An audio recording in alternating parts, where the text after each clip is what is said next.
Hey guys, I'm on my way to Best Buy right now because I have a job interview. But I wanted to talk to you guys about a little tactic that I just used to. It's kind of unbelievable that it worked. um, so I'll just start from the beginning. I bought a dedicated server from a new company that I wanted to try out that were, a lot cheaper than my current company. And they offered 1 gigabit for free. It was a free upgrade.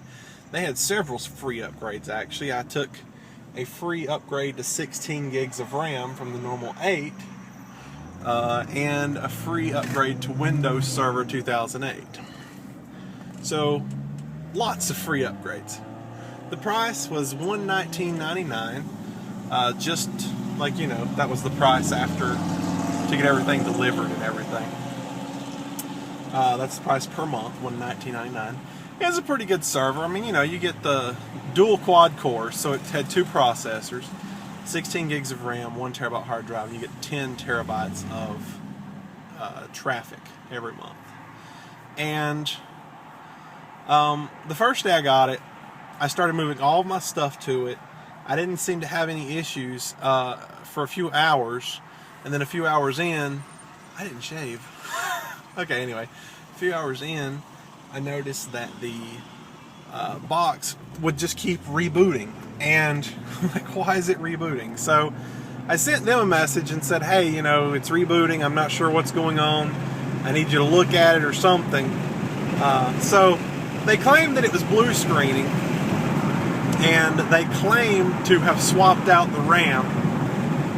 And funny story about the RAM, whenever I first purchased the server, I'd actually changed my mind before it was delivered, and I thought, oh, well, they offer a 7-day money back, so if I cancel it before it's delivered, then they'll give me the full refund. Well, when I went to ask them for that, they like, oh, no, we can't do that because we had to buy more RAM for you because you took 16 gigs. That's more than we had to offer. And they're like, so you're going to have to pay for the RAM, if we cancel now. And I'm like, well, there's no point because I'd just be throwing money away. So I didn't do it. Instead, I had them go ahead and deliver the server, but then, had the crashing. Anyway, they said they replaced the RAM, and the crashing still happened. And I don't know. I mean, I can't. It's impossible to tell if they actually replaced the RAM. If they did, it was the exact same RAM. And I just, I can't say whether or not they did because I have no way of telling. So the problem continued for 3 days. I kept contacting their support for 3 days to try and get to a resolution. If they could just make it work, that's all I cared about. But I could never get to a resolution with them. On the third day, they finally said that they would do some testing on the server. And by testing, they meant lock me off of the remote desktop. So they changed the remote desktop password. And it was changed for about 24 hours on the fourth day. By then, I'd already had my fill of this company, and I was like, I don't want to deal with them no more. So while I was locked off, I still had FTP access, so I went in with FTP and downloaded all of my stuff and got all my databases off of it and moved everything back to my old server because 3 days of downtime was just too much for me. So I asked them to cancel the server and give me a refund. I kind of figured they would want to do a setup charge or something, try and charge me for setup. And I was prepared to pay $20. That was not going to be an issue for me. So it took them another 2 days to actually agree to give me a refund. I had to send 9 support tickets to get them to actually agree to give me a refund, even though their site clearly states that they offer a 7-day money back guarantee. That kind of went out the door. So they went on to say that they were going to have to charge me a $20 setup fee and then $20 or $21 licensing fee for Windows Server. I tried to contest it because I felt like that was a little steep. It's $41 for something that just, that didn't seem right. So they threatened to, prolong the time that it would take for me to get a refund if I tried to contest that. And I'm just like, I'm not going to fight you over this. Just go ahead and do it. Go ahead and refund. And in the back of my mind, I was thinking, as soon as you refund, I'm going to go file a PayPal dispute for the other $41. So it took them 2 days after that. They said they would take 48 hours to refund me. 2 days after that, I still hadn't heard from them, so I sent another support ticket in saying, hey, still no refund. What's going on? And then 1 day after that, before they actually issued the refund. Now, how did they issue the refund? Here's the funny part. They didn't use the PayPal account that I paid. They used a completely different PayPal account. And sorry, traffic. I had to concentrate for a second. I can't multitask very well. They used a completely different PayPal account, and when they paid me, I ended up having to pay PayPal fees on the transaction, so I didn't get a full refund off of that either. And then they raised their fee before they sent me the money, and they took 44, or was it 40? I don't know. The total refund I got from them was $75 instead of the quoted $79, so $44 fees. And after all that was said and done, I didn't get but $71 because of the PayPal fees. So I filed my PayPal dispute against them to try and recover my other $44 that they took. But in response to me filing a PayPal dispute against them, they filed a PayPal dispute against the refund they offered me. So now I'm sitting here with no money and 2 disputes open. So, as any online blogger like myself would do, or vlogger in most cases, I wrote a huge blog post about them.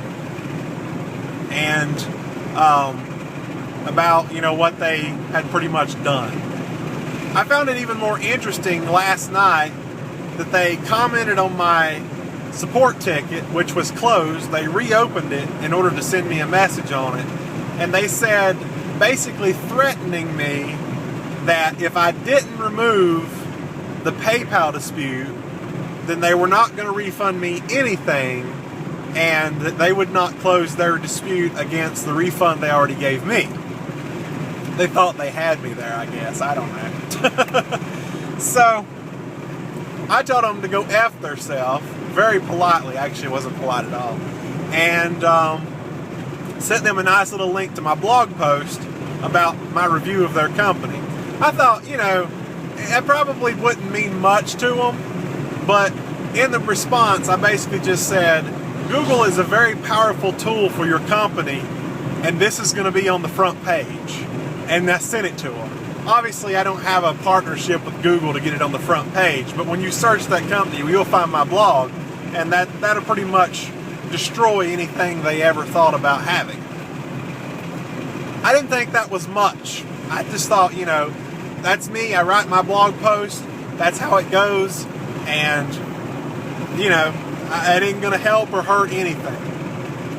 Today, I received an email from them saying that they would agree to give me a full refund of $119.99, exactly what I paid, if I would agree to remove the blog post from Google. What? Okay. So I sent them an email and said that I would remove the post from Google immediately, and I would give them 48 hours to give me a refund of the entire amount, or the post would go back onto Google. And, I haven't received the refund yet. I just now got the email just before I left the house to go to this interview. I just got the email, them offering that to me. And that's great. That's exactly what I was looking for. I got what I wanted out of them, and who knew it would take a blog post to do it. So at this point, I'm agreeing not to release their name of the company, mainly because not only do I want to get my refund, but that was the agreement. I got the full refund to not mention their name, and that's cool. So I'm cool with that. So that's that. I was a little shocked myself that the blog post had so much influence on that. And so now I drive this road here. I get to drive this road for about 30 minutes. No, I don't know. It's about 10. And then I get to hit interstate for about another 20. And then I'll be at Best Buy. So I don't know. I think I might enjoy this. If I get the job at Best Buy, I enjoy driving and going places. So a 30 to 45, actually it's going to be about a 45-minute commute to work every morning or every day whenever I go in. I don't know. I think this may be interesting. I may enjoy this. Especially, it's a long, wide open road like this. I got one car in front of me, but I mean, I'm going 60 right now, and I'm not really catching up to him. So it's not, as long as it's not stop dead traffic, I'm good with it. So, anyways, I will go now. See you guys later. Just wanted to tell you about my little experience with that hosting company that I am now getting a full refund from. See you guys later.